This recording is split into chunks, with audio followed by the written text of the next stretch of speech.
बिस्मिल्लाहिर्रहमानिर्रहीम। अस्सलाम वालेकुम दोस्तों। आगे ये वीडियो सल्फ़र के रिलेटेड है कि सल्फ़र जो है वो हमें किस टाइम इस्तेमाल करना चाहिए, कितना इस्तेमाल करना चाहिए और किस तरह इस्तेमाल करना चाहिए और इसका फ़ायदा क्या है, ना इस्तेमाल करने से हमें नुकसान क्या हो सकता है। तो सल्फ़र के बारे में थोड़ा सा मैं ब्रीफ डिस्क्राइब करूँगा कि सल्फ़र है क्या चीज़, इसे हमें किस क्रॉप में इस्तेमाल कितना करना चाहिए, कैसे करना चाहिए जो हमारे लिए बेहतर रहेगा। और दूसरा ये है कि इसकी अगर हम रिपीट एप्लीकेशन करते हैं तो उसमें हमारे पास जो डिफरेंस है या ड्यूरेशन है वो कितना रखना चाहिए। तो सल्फ़र बेसिकली एक एसिडिक न्यूट्रेंट है जो कि पौधे की खुराक का एक हिस्सा है। जिस तरह हम कहते हैं कि हमारा एक डाइट प्लान है, सेम इसी तरह जो आपके पास सल्फ़र है वो पौधे की खुराक के अज्जा का एक हिस्सा है। तो सल्फ़र पौधे को लाजमी चाहिए, एक माइक्रोन्यूट्रेंट समझ लें लेकिन चाहिए लाज़मी। दूसरा हमारा जो पाकिस्तान में वो सल्फ़र डालने का सबसे मेन रीज़न ये है कि हमारी ओवरऑल थ्रू आउट पाकिस्तान जो सॉइल है वो एक असासी नेचर की सॉइल है। अक्सर लोग डिसाइड करते हैं कि असासी तेज़ाबी सॉइल या असासी तेज़ाबी किस तरह हो जाती है या किस तरह इसको इस्तेमाल करना चाहिए। तो मैं इस बारे में थोड़ा डिस्क्राइब करूँगा कि असासी और तेज़ाबी, क्योंकि जो फार्मर होता है या जो हमारे मोस्टली किसान भाई हैं वो असासी तेज़ाबी को नहीं ग्रिप कर सकते कि ये किस चीज़ के बारे में बता रहे हैं। तो उसका जो सादा अल्फाज में मैं ये बताऊँगा, असासी ज़मीन ऐसी ज़मीन है जिसमें आप खाद या कोई भी खुराक डालते हैं तो बजाय पौधे को मिलने के ज़मीन के साथ फिक्स हो जाती है, यानी कि ज़ाया हो जाती है। और जो आपकी तेज़ाबी ज़मीन होगी उसमें जो आप खुराक डालेंगे वो बजाय फिक्स होने के पौधे को मिलेगी। ठीक है, तो उसमें जो सल्फ़र है, सल्फ़र एक मेन कंपोनेंट है जो कि ज़मीन की नेचर को किसी लेवल तक जाके तब्दील करता है। थ्रू आउट हम ज़मीन की जो नेचर है वो तब्दील नहीं कर सकते कि हम सल्फ़र डाल लेंगे या कुछ भी डालेंगे तो सल्फ़र जो हमारे पास जो ज़मीन है वो टोटली चेंज हो जाती है, नहीं हो सकती। कुछ ड्यूरेशन टाइम पीरियड के लिए और कुछ डेप्थ तक हम सॉइल की नेचर तब्दील कर सकते हैं कुछ टाइम पीरियड के लिए। फॉर एग्ज़ाम्पल हमने क्रॉप क्या कहते हैं बिजाई की है और उस ड्यूरेशन में हम जो सल्फ़र डालेंगे क्वांटिटी, वो क्वांटिटी उस क्रॉप की ड्यूरेशन तक तो वो नेचर उस लेवल तक ले आएगा कि हमारी जो खुराक है वो ज़ाया ना हो, फिक्स ना हो ज़मीन में, बल्कि पौधे को मिले। लेकिन हम ये नहीं कह सकते कि एक मरतबा हमने इस्तेमाल कर लिया तो वो बस जी हमने अब सारी ज़िंदगी इसमें दूसरी जो हमारी सॉइल की नेचर है वो असासी से तेज़ाबी हो गई है। तो सल्फ़र जो है वो किसी भी क्रॉप में लाज़मी डालना चाहिए और वो इस तरह है कि जब आपने क्रॉप बिजाई की है, कोई भी क्रॉप आपने बिजाई की है, कोई भी क्रॉप है, उसमें जो उगाव के बाद पहला पानी, इस तरह गंदम है तो गंदम में आपका जो पहला पानी कोर वाला लगता है वो ऑलमोस्ट पंजाब में कोई 30-35 दिन तक एवरेज 25-35 दिन के दरमियान कोर का पानी आ जाता है, जिसे हम पहला पानी या कोर का पानी कहते हैं। तो उसमें आप सल्फ़र फ्लड कर सकते हैं।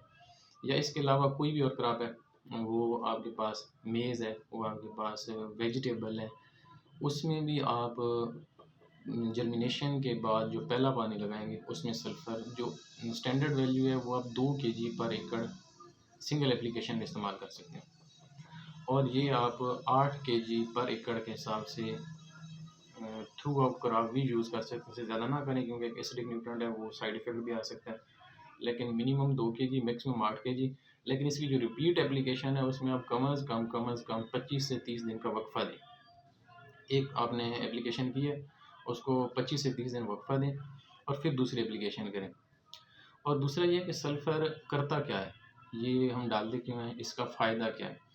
तो सल्फ़र जब हम ज़मीन के अंदर डालते हैं तो बेसिकली सल्फ़र उस सॉइल की नेचर जो एसिडिक न्यूट्रेंट है वो चेंज करता है। वो किस तरह चेंज करता है? बेसिकली जो पौधे को हम कोई भी खुराक डालते हैं, चाहे वो डीएपी की हालत में, चाहे वो नाइट्रोफॉस की हालत में या वो कोई भी रूढ़ी के फार्म में पोल्ट्री वेस्ट है या फार्म यार्ड मैन्योर है, तो वो पौधा कोई डायरेक्टली खुराक अपटेक नहीं कर सकता।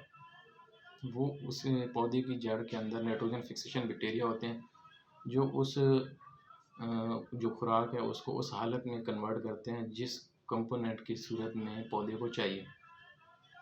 तो ये जो कंपोनेंट है इस कन्वर्जन को मैक्रोब जिसे हम कहते हैं नाइट्रोजन फिक्सेशन बैक्टीरिया या माइक्रोबियल बैक्टीरिया, वो इस चीज़ को जो भी खुराक आपने डाली डीएपी की हालत, नाइट्रोफॉस की हालत में, फार्म यार्ड मैन्योर है, पोल्ट्री वेस्ट है, उसको या आप कोई और न्यूट्रिएंट डाल लें तो वो उस हालत में कन्वर्ट कर देगा जिस हालत में पौधे को चाहिए। तो सल्फ़र ने क्या करना है? सल्फ़र जो है वो ये जो माइक्रोब है ये एक लिविंग ऑर्गेनिज़्म है, जानदार चीज़ है, तो इसको ऑक्सीजन चाहिए। अब देखते हैं किसी क्रॉप में राइस के अलावा, क्योंकि राइस एक अलग नेचर का कैम प्लांट है, तो उसकी नेचर एक अलग है। इसके अलावा जो भी क्रॉप होती है उसमें अगर आप पानी खड़ा कर लें 10 दिन 15 दिन कुछ दिन खड़ा रहे पानी, तो फसल डेड हो जाती है। तो उसमें फसल को हालांकि डेड नहीं होना चाहिए, क्योंकि क्रॉप रिक्वायरमेंट है, तो पानी से डेड तो नहीं होना चाहिए। डेड होने की मेन वजह ये होता है जो जो माइक्रोब्स जड़ के अंदर मौजूद होते हैं, नाइट्रोजन फिक्सेशन बैक्टीरिया, वो तमाम माइक्रोब्स ऑक्सीजन ना मिलने की वजह से डेड होते हैं, पौधे की खुराक तैयार नहीं होती, इस वजह से पौधा भी डेड हो जाता है, ये ख़त्म हो जाता है। जिस तरह की फसल बिल्कुल जल जाती है, सूख जाती है। तो सल्फ़र जब हम डालते हैं तो सल्फ़र से ये होता है कि वो जो साइल की नेचर होती है वो पोरस हो जाती है। पोरस से मुराद हवादार मसामदार हो जाती है, यानी कि ज़मीन आप जितना भी पानी लगा लेंगे वो कीचड़ टाइप नहीं बनेगा। जब आपकी ज़मीन कीचड़ टाइप बनना शुरू हो जाए, पानी खड़ा हो जाए, तो आपका पौधा कमज़ोर होना शुरू हो जाएगा। जो ज़मीन आपकी भुरभुरी रहेगी, नरम रहेगी और हवादार रहेगी, जिसमें से हवा आर पार रह गुजर सके, तो वो थोड़ी बहुत ऑक्सीजन भी मिलती रहे नाइट्रोजन फिक्सेशन बैक्टीरिया को, तो वो एक लिविंग ऑर्गेनिज्म है, वो अपना फंक्शन अच्छे तरीके से परफॉर्म करते हैं। तो सल्फ़र जब आप देते हैं तो सल्फ़र देने की वजह से ज़मीन की जो नेचर है वो पोरस हो जाती है, हर मसामदार रहती है, तो वो ऑक्सीजन की जो एक्सचेंज है ज़मीन और बाहर के एनवायरनमेंट से, वो अच्छी रहती है, जिसकी वजह से जो माइक्रोब हैं वो अपनी एक्टिविटी अच्छे तरीके से परफॉर्म करते हैं, ज़्यादा खुराक टाइमली मैनेज करके उस हालत में कन्वर्ट कर देते हैं जिस हालत में पौधे को चाहिए। और सल्फ़र एज ए न्यूट्रेंट भी यूज़ होता है, तो इस वजह से सल्फ़र जो है वो बेहतर है। ज़मीन मुख्तलिफ़ कंपनियों के मुख्तलिफ़ ब्रांड हैं सल्फ़र, आप चेक कर सकते हैं कि कौन सी क्वालिटी ज़्यादा बेहतर है। उससे एक सादा सा आप एग्ज़ाम्पल लें कि जो हमारे पास सल्फ़र है उसको आप नॉर्मली छोटा जो शीशे का गिलास होता है उसमें 250 ml 200 से 250 ml पानी आता है, उसमें आप 3 से लेके 5 ग्राम तक सल्फ़र, जो नॉर्मल खाने वाला जो चम्मच है नॉर्मल, उसमें अगर आप सल्फ़र पिक करेंगे तो वो तकरीबन कोई 3 से 5 ग्राम तक सल्फ़र आ जाएगा क्वांटिटी। तो वो क्वांटिटी आप उसमें पानी में डालें, उसको मिक्स कर लें। अव्वल तो जो लो क्वालिटी सल्फ़र होगा वो उसमें मिक्स नहीं होगा, यानी कि उसका सॉल्यूशन ही नहीं बनेगा। वो आप मिक्स करते रहें, सरफेस पे बैठ जाएगा। या अगर वो मिक्स हो भी गया तो मुश्किल से होगा मिक्स, और मिक्स होने के बाद अब आप उसको रखेंगे पानी को, तो जो सॉल्यूशन बना होगा उसमें जो सल्फ़र है वो नीचे तह पे बैठ जाएगा। तो वो जो भी सल्फ़र इस तरह का परफॉर्म करे कि आप मिक्स ना होए, मिक्स होने के बाद वो सरफेस पे बैठ जाए, वो लो क्वालिटी है, चाहे वो किसी भी कंपनी का है, किसी भी ब्रांड का है। और कोई भी सल्फ़र जो आप मिक्स कर रहे हैं पानी में वो 100% ईज़िली सॉल्व हो जाता है। सॉल्व होने के बाद आप गिलास को रख लें, उसमें देखें कि सरफेस के ऊपर कोई चीज़ बैठ रही है, कोई गर्द गुबार, कोई झाग टाइप कोई मटेरियल बन रहा है या नहीं बन रहा। अगर वो पानी में सॉल्यूशन बनने के बाद, जिस तरह हम चीनी का सॉल्यूशन पानी में बनाते हैं, तो वो ना तो पानी में हमें वाज़ेह फ़र्क लगता है कि चीनी मिक्स नहीं होता, क्योंकि चीनी वाला जो सॉल्यूशन बन जाता है वो पानी इस तरह महसूस होता है कि उसमें है ही कुछ नहीं। तो उसको अगर आप रख भी लें तो चीनी कोई नीचे नहीं बैठेगी सल्फ़र से, सेम इस तरह सल्फ़र को भी नहीं बैठना चाहिए। तो जो सल्फ़र इस तरह का होगा कि जो उसके अंदर सॉल्व होने के बाद सरफेस के ऊपर भी नहीं बैठे और 100% सॉल्व भी हो जाए, वो सल्फ़र बेस्ट क्वालिटी होगी। तो मैंने आपको इस वीडियो में बताया कि सल्फ़र की कितनी क्वांटिटी और सल्फ़र का फंक्शन क्या है, सल्फ़र को किस टाइम इस्तेमाल करना है और बेस्ट सल्फ़र कौन सा है।